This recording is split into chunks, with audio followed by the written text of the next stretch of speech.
میرے گھر والے کہنے لگے کھانا چھوڑ دیں، پہلے اس کی بات سن لے۔ میں نے کہا پتر کیا ہوا، کسی نے مارا ہے کسی استاد نے؟ کہنے لگے نہیں حضرت، گھر فون کیا تھا تو میری اماں اور ابا کی لڑائی ہو رہی ہے۔ بچہ کانپ رہا ہے، ٹانگیں کانپ رہی ہیں۔ میں نے کہا کیا ہو کیا گیا تمہیں پتر، لڑائی ہو رہی ہے تو گھروں میں ہو ہی جاتی ہے۔ کہنے لگے نہیں، آپ کو پتہ نہیں وہ بڑا سخت لڑتے ہیں۔ میرے والد جب میری والدہ کو مارنے کے لیے آگے بڑھتے ہیں تو ہم سارے چارپائیوں کے نیچے چھپ جاتے ہیں، ہمیں خوف آتا ہے، وہ منظر خطرناک ہوتا ہے۔ یہ کون تکلیف دے رہا ہے اپنے بچوں کو؟ یہاں بیٹھے ہمارے ہاں میلوں دور رہتے تھے اس کے گھر والے، تو وہ تکلیف میں تھا، تو گھر میں کیا کیفیت ہوگی؟ اگر حوصلہ ہو، صبر ہو، قناعت ہو، اللہ کے دیے ہوئے تھوڑے رزق پر ہمیں راضی رہنا آتا ہو، ہمارے گھروں میں سکون آئے، اطمینان آئے، ہم جو زندگی بڑی خوشی خوشی گزار سکتے ہیں۔ ہمارے مزاجوں کا لالچ، ہماری طبیعتوں کی بے راہ روی، ہماری جھوٹی انا کا بت، ان ساری چیزوں کو ختم کر دیتا ہے۔ اپنی زندگی کے اندر اگر ہم وہ کردار اپنے بچوں کو دیں، جس کردار میں موبائل بھی ہو، جس میں گاڑی بھی ہو، جس میں پیسے بھی لا کے ابا دراز میں رکھتا ہو، لیکن والد کا گھر میں مصلی بھی موجود ہو، اس کی کوئی تسبیح بھی ہو، وہ یہ بھی کہتا ہو کہ خدا نے اپنے فضل سے آج 5,000 دیا ہے تو اس میں 1,000 غریبوں کا بھی ہے، اس میں تھوڑا سا میں نے اللہ کی رضا کے لیے بھی رکھا ہے۔ اگر کوئی مشکل آ جائے تو وہ باپ اور ماں کو صبر کرتا ہوا دیکھتے ہوں، اگر ایک باپ کر بات کرے تو دوسرا برداشت کرتا ہو۔ خدا را اپنی اولادوں کو اس اذیت کا شکار نہ کرو۔ اپنے گھروں کے اندر وہ خودداری، وہ پیار، وہ وقار، وہ محبت، وہ انداز۔ آپ تھکے ہوئے ہیں، کوئی شک نہیں، آپ بہت سارے مسائل کا باہر شکار ہوں گے، کوئی شک نہیں، لیکن آپ باہر سے تھک کے آئے ہیں، اور اگر آپ باہر اپنی فیکٹری کے مالک ہیں اور دفتر کے بڑے ہیں تو گھر میں بھی تو آپ بڑے ہیں نا۔ آپ کی ماں بھی تو انتظار کر رہی ہے، اس نے بھی تو دکھڑا سنانا ہے نا آپ کو۔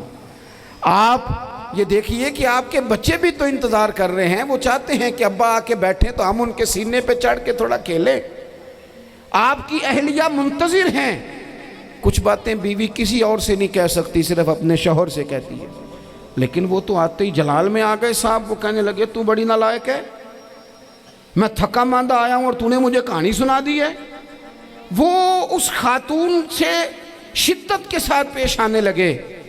میرے رسول پاک کی حیات نور کو دیکھو، حضرت ام ایمن حضور کی رضائی والدہ ہیں، ان کی بھی خدمت ہو رہی ہے، حضرت حلیمہ سعدیہ آ رہی ہیں تو خدمت ہو رہی ہے، حضرت عباس حضور کے چچا ہیں تو کریم فرماتے ہیں میرے چچا ہیں باپ کی جگہ پہ۔ حضور دوست احباب صحابہ غلاموں سب کے ساتھ پیار کر رہے ہیں، 9 ازواج مطہرات ہیں گھر کے اندر، اور کیفیت یہ ہے کہ حضور صرف ان کی ضرورتوں کا ہی خیال نہیں کرتے، خواہشات کا ہی خیال نہیں کرتے، بلکہ میرے کریم کا طریقہ یہ ہے کہ کوئی بندہ آج بول کیا رہا ہے، وہ کہاں کھڑا ہے آج، اس کے جملے کس طرح کے ہیں، اس کا لہجہ کس طرح کا ہو گیا ہے اور اسے ٹھیک کیسے کرنا ہے، محبوب اس کا خیال فرماتے، توجہ کرتے۔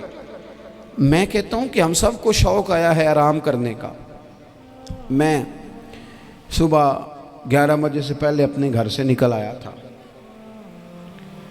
اور یہ وقت آ گیا ہے اور رات کو خدا جانے کس وقت گھر پہنچنا ہے۔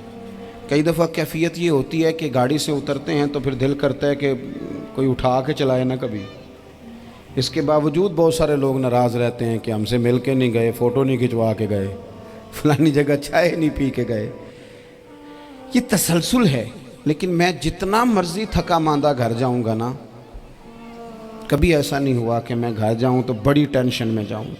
میری گھر والی ایک دن مجھ سے کہنے لگی آپ نے کبھی نہیں کہا کہ میں تھکا ہوا آیا، بندہ تھک بھی تو جاتا ہی ہے نا، کبھی کہاں کرے نا۔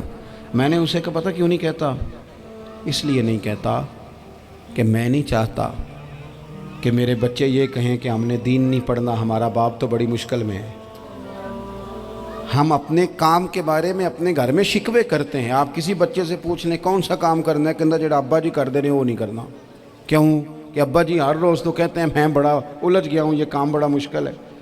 میں چاہتا ہوں کہ میں اپنے بچوں کو یہ بتاؤں کہ پتر میں تو جدھر جاتا ہوں پھول ہی پھول ہیں، میں تو جدھر سے گزرتا ہوں محبت ہی محبت ہے، میں تو جدھر سے دیکھتا ہوں دعائیں ہی ملتی ہیں، تاکہ ان کا شوق پیدا ہو۔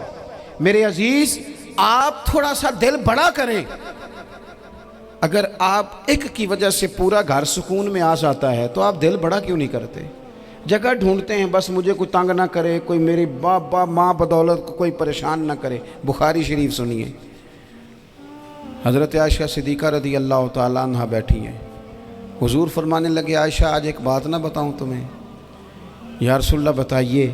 حضور فرمانے لگے جب تم مجھ سے ناراض ہوتی ہو تب بھی مجھے پتہ چل جاتا ہے، اور جب راضی ہوتی ہو پھر بھی پتہ چل جاتا ہے۔ تو حضرت سید عائشہ صدیقہ بات سن کے بڑی خوش ہوئیں، یا رسول اللہ وہ کیسے؟ حضور فرمانے لگے کبھی کبھی تم قسم اٹھاتی ہو۔ یا رسول اللہ ہاں۔ فرمایا جب ہوتی ہو نا راضی، خوش، تو پھر کہتی ہو مجھے رب محمد کی قسم صلی اللہ علیہ وسلم، پھر تم میرے نام کے ساتھ رب کریم کا نام ملا کے قسم اٹھاتی ہو، رب محمد کی قسم۔ یا رسول اللہ بالکل ایسے ہی ہے۔ اور فرمایا جب تمہارے دل میں کوئی بات ہوتی ہے نا تو پھر تم کہتی ہو مجھے رب ابراہیم علیہ السلام کی قسم، پھر تم رب محمد نہیں کہتی۔ یہ بخاری مسلم میں موجود ہے۔ حضرت عائشہ صدیقہ نے تو بات سنی تو کھل گئی طبیعت، کہنے لگی کریم صدقے جاؤں، یہاں تک خیال فرماتے ہو؟ کس کے جملے کہاں پہنچ گئے، یہاں تک خیال ہے؟ فرمایا مجھے پتہ چل جاتا ہے کہ تمہاری کیفیت کیا ہے، کہاں کھڑی ہو۔ اور بھئی ہم تو اپنی ماں کا بھی خیال نہیں رکھتے۔